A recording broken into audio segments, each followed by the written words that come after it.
Nag-aral ka ba ng batas, ano? Ah, 249, sir, rather, sir. Nag-aral ka ng batas? No, sir. Ha? Experience na, sir, sa investigation, sir. Criminology. Yes, sir. Kung tinamaan si Umpad at nabuhay, frustrated. Frustrated murder. Okay, so yun ho mga kababayan at magandang araw po sa inyong lahat. At ito na naman po ang panibagong update natin. So ito po mga kababayan sa hearing, no. At ito po yung papanoorin natin ngayon. Nang dahil po dito at talagang halos mabuisit po si Senator Jinggoy Estrada at saka si Senator Bato de la Rosa dito sa ating mga kapulisan. So ito po mga kababayan, no, diretsahan tanong ho sa ating kapulisan dito sa hearing. Napapansin natin kung nag-aral ka ba ng batas. So panoorin ho natin ito mga kabayan. Anyway, as bago tayo magsimula at huwag niyo po kalimutan i-follow ang ating Facebook page, no, Trupang Tausug, at ang ating YouTube channel. Huwag niyo po kalimutan i-subscribe po mga kababayan. So Trupang Tausug po. So panoorin po natin itong Nag-aral ka ba ng batas, ano? 249, sir, rather, sir. Nag-aral ka ng batas? No, sir. Ha? Experience na, sir, sa investigation, sir. Criminology. Yes, sir. Kung tinamaan si Umpad at nabuhay, frustrated.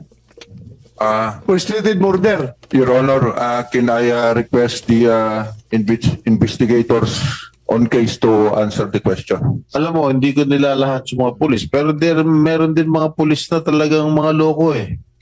Hindi ko nila lahat. Ha? Marami rin mga pulis na matitino. Naging mayor din ako. Alam ko, hawak din natin yung mga pulis nung mayor ako ng San Juan. Meron mga siraulo, meron din mga matitino. Diferensya ng attempted homicide saka frustrated homicide. Kung tinamaan si Umpad at nabuhay, frustrated. Frustrated murder. Your Honor, can I request the investigators on case to answer the question? Sige nga. Sige, investigator. Sir, based on investigation, sir, we filed the homicide, sir, on doon, sir, sa deceased, sa victim, sir. While attempted homicide, sir, dito, sir, sa hindi po, sir, tinamaan na biktima, sir.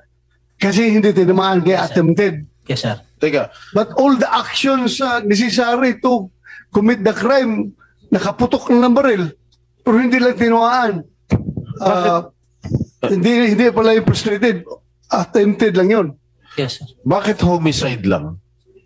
Bakit hindi mano murder ang kinaso niya? Based on It took investigation, the prosecutor's office to upgrade the crime. Your Honor, based on investigation, the following, sir, qualifying circumstances are absent, sir. Like, for example, sir, What are the qualifying circumstances that were absent?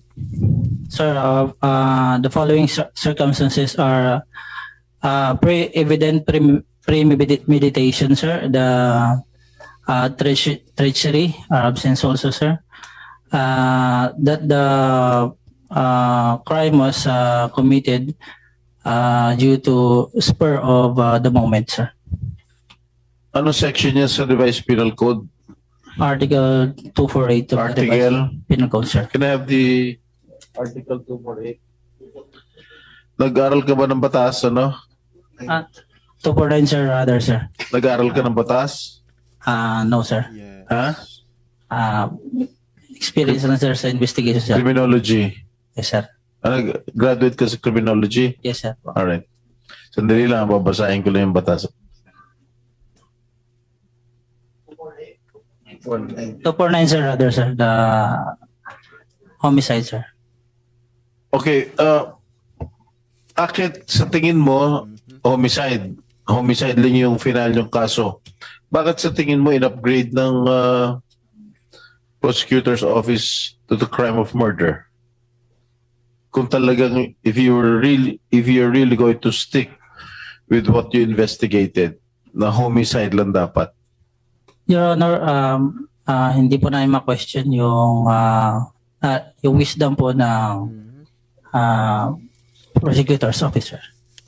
Hindi ba kayo o dapat homicide lang yan, huwag murder? Didn't you argue with it?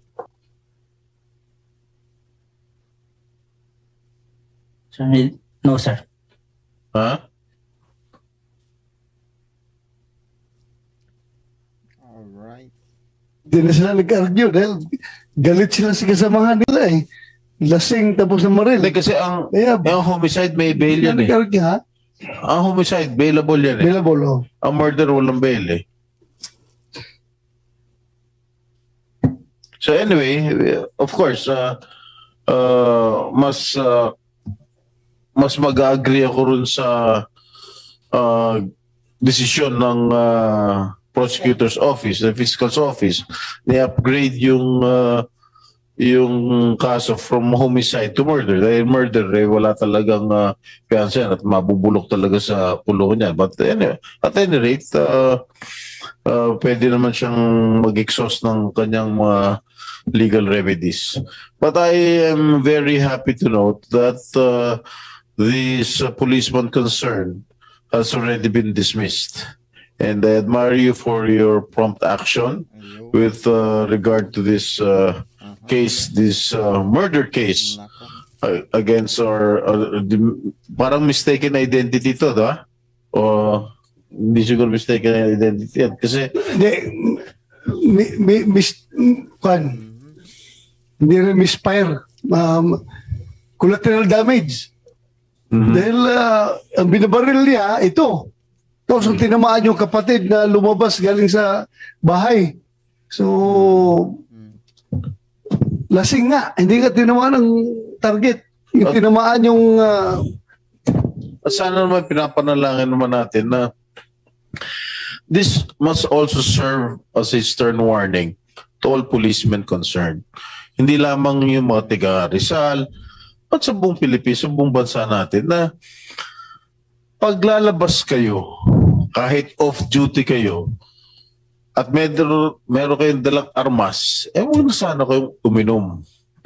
Kung dalhin nyo, ilagay nyo sa tiyan nyo yung alak, huwag nyo ilalagay sa utak. Dahil pag lasing yung isang tao, di mo na malaman ang utak niyan eh. Lahat naman kayo umiinom. Pare-barako naman kayo. Sana naman, ang pakiusap lang namin sa inyo, pag off-duty kayo, doon na lang kayo sa bahay uminom. Huwag na kayo lumabas at may dala-dala pa kayong mga armas. At syempre matatakot yung mga tao sa inyo eh. Mababa na nga rating ng PNP. So paano nyo may babalik yung kumpiyansa ng taong bayan sa organization ng Philippine National Police? Di ba? Yun na lang isipin ninyo. Dahil, alam mo, hindi ko nilalahat yung mga pulis. Pero meron din mga pulis na talagang mga loko eh. Hindi ko nilalahat. Ha? Marami rin mga pulis na matitino. Naging mayor din ako. Alam ko, hawak din natin yung mga pulis nung mayor ako ng San Juan. Meron mga siraulo, meron din mga matitino. Sana you have to police your own ranks. Ilan po, Mr. Chair. Thank you, Senator Jinggoy, for that advice. Mr. Chair, Yes, nakalimutan ko lang tanungin kay John Ace. John Ace, yung si Sabilio ba, ilang beses nagpaputok? Hindi ko po nabilang nung pinagbabaril niya ako. Pero yung nakita ko po sa CCTV, 4 na beses po. 4 na beses paputok. Ilan yung tama ng kapatid mo? Isa lang po. Isa lang. Opo. That proved to be fatal. Saan ang tama? Sa Sikmura po. Dead on the spot. Hindi naman po. Naitakbo pa sa hospital eh. Buhay pa. Opo. So, how many hours bago siya nag-expire? Mga 3 hours din po. Kasi tinakbo pa po dito sa Quezon City. Sa ISAB. Kaso naubusan po ng oxygen yung ambulance. Kaya po na... Wala kayong hospital sa Rodriguez? Meron po. Oh, Kaso wala pong gamit yung doktor. facilities. Opo. Ano, health center lang? Hindi po. Public. Public yun, di ba? Kasi hindi kulang po sa gamit yung doktor eh. So, ang pinakamalapit, saan hospital niya dinala? Sa Inares po. Inares? Sa din, di ba? Sa Inares po. Rizal pa rin yun. Opo. Tapos nilipat So, po how sa many minutes mula sa bahay ninyo? mga 30 minutes po. Walang traffic dahil madaling araw. Opo. Pero hindi rin nakayanan, namatay ka agad. Dahil sa Tumagal tagal. Tumagal pa po dun sa sa Inares ng mahigit 1 oras pa po nag-antay dun kasi inold po eh. 1 oras pa kayo nag-antay sa Opo. hospital? Opo. Yung pasyente, Naghihingal na matter po. of life and death. Ba't nagkaganon? Pinahold po ng hospital Kaya kasi nga ako nagtaka, kung isang bala lang na inimim pa dito sa tiyan tumama, kung walang major organ na tinamaan, kung intestine lang, opo. malaking chance ay nung mabuhay pa eh. Tsaka bata pa. Opo. Malakas pa, malakas pa na-autopsy mag-survive yung bata. Na-autopsy? Hindi. Na-autopsy po. Saan ang tama? Sino makakasagot? That time, sir, medyo malapit lang ako sa tiyan. Malapit sa heart? Sa Atay? Saan? tiyan po. Oo nga, sa tiyan. Ano yung vital organ na tinamaan that proved to be fatal? Yung result. Sir, baka Your Honor. baka mag-extend yung investigation natin from PNP to DOH na naman, ha? Papunta tayo sa hospital ito, bakit namatay yung bata? Sir, Yes, Your go ahead. Honor, I'm Dr. Carpio. It was brought to the NBI for NBI? autopsy. Doktor ko kaya, doktor? Yes, sir. Okay. Medical legal? Yes, sir. Abogado rin kayo? Hindi. Di naman po, sir. Hindi ka medical legal. Sir, actually, the police investigator in case, sir, wala pong summary of death nung protocol nung NBI. But the NBI just conclude that it is a gunshot wound to the chest. Chest? Hindi pala tiyan, chest pala. Naku po. Yes, sir. Grabe. Ay, mga, bis bumilib na sana ako sa mga investigador ng Montalban ngayon. The findings of the NBI by John Allen Alcantara, sir, from the NBI is gunshot wound to the chest, po, sir. Chest pala. Nag-protrude ba? Yung bala? Tumagos? Your Honor, hindi po naka-indicate kasi death certificate lang po yun. Wala pong autopsy report. Where is the autopsy report? Yeah, that can be used sa proceeding sa korte. You don't have a copy of the autopsy report?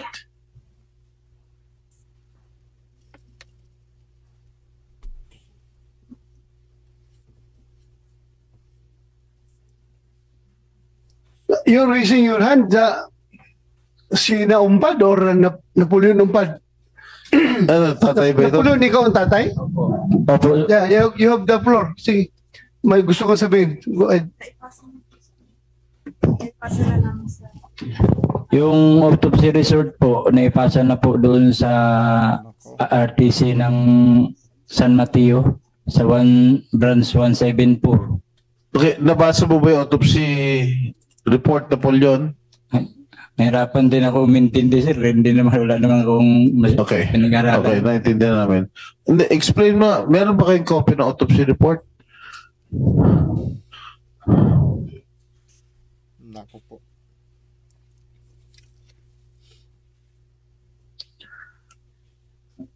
Napoleon at Sina at saka Jan.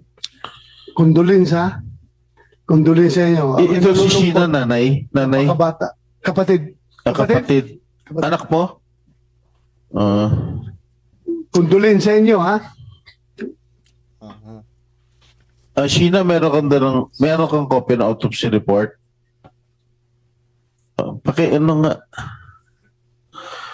Paki-check nga, doktor, kung autopsy report yan.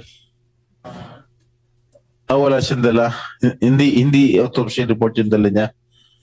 Ano yung mga dokumentong hawak? That certificate po, Your Honor. So where can we obtain the autopsy report? Siguro, Mr. Chair, we request the committee to subpoena Dusistecum the autopsy report of the deceased. Kumsek? Ha? Subpoena. Dusistecum. Isasapin natin yung sinong nag-conduct ng autopsy report of John Francis, no? John Francis Ompad. John Francis. Sino nag-conduct ng autopsy? NBI. NBI, sir. Yeah. Hindi kayo humingi ng kopya man lang. Your Honor, that time sabi daw nila, ipo-forward na lang nila sir sa RTC. Sa RTC? Yes, sir. So, hindi dapat kumuha kayo ng kopya. At any rate, pakuha na lang natin. Okay, Thank you, Mr. Chair. Thank you, Senator Jinggoy. So from here, it's already 2:12 in the afternoon. For this particular case, this is already our investigation is terminated. Mr. As far Chair, as this, excuse yeah, me, right. if I may. I would also like to subpoena ad testificandum the person who made the autopsy report. The findings of the autopsy. Approved. Kumsek, you heard the motion? Okay. As far as this case is concerned, siguro terminate natin investigation dito dahil nakapile lang kaso. Yung dalawang previous cases, yung Catherine Camilon case at yung kay Vicente case. Thank you, Senator Jinggoy. Ay magkakaroon pa tayo ng hearing. Marami tayong lessons learned dito sa mga kaso na tinakil natin ngayon. Sa ating mga kapulisan. Number 1, huwag kayong masyadong playboy. Doon sa kaso ng Camilon case, huwag kasi kayo masyadong playboy. Dahil pag kayo playboy, patong-patong ang problema. Hindi lang kayo magka-problema sa asawa nyo, sa pamilya nyo, sa mga anak nyo. Problema rin doon sa babae na kalaguyo ninyo. Yun na. Isa pang lessons learned. Huwag maglasing. Whether off duty or on duty. Huwag kayong uminom.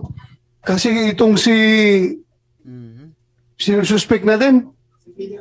Sa Bilyo, kung hindi yung lasing, sigurado kung hindi niya babarilin yung tao.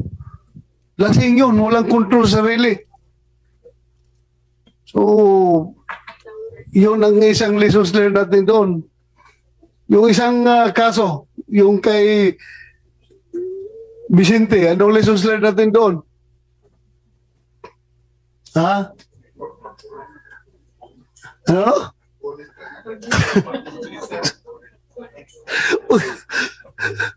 Ang lessons learned natin doon is sundin yung police operational procedure. O kung sinunod nyo yun, wala problema ito. Wala problema. Kasi kung sinabi nila na inassault sila, nagkaso sila ng assault, kita naman natin talaga na tumba yung motor. Talagang kuwan sila, nirestling sila nung mga kapatid. Di ba? So kung sinunod lang ang police operational procedure, wala problema. Wala problema. So yun lang, next hearing, papatuloy natin. Pumayag naman yung tatlo na polygraph. Yung dalawa naman doon, magpo-polygraph. Tingnan natin yung result. Kung sino sa kanila nagsinungaling. Malaman natin yan. Kung lalabas na nagsinungaling yung mga nag-accuse, pwede natin i-contempt rin yun. Di ba? Hindi lang ang pulis. Hindi. Ito namang komite na ito is patas ito. Hindi ito pulis lang ang DDN dito. Patas tayo dito. Paglabas sa polygraph test ng dalawang parties, pag hindi nag-lie yung pulis, tapos nag-lie yung testigo, they can be cited in contempt. Di ba? Yun lang ang natin, fair tayo. Hindi porke pulis, gagawin tayong kawawa ang pulis. Dahil sumusildo kayo. Kayo'y naka-uniforme. Yung palagi ang subject sa kwan. Hindi. Patas tayo dito. So yun po mga kababayan, at hanggang dito lang po ang ating video update, at maraming salamat po sa inyong lahat, at huwag niyo po kalimutan mag-subscribe sa ating YouTube channel. So God bless po mga kababayan.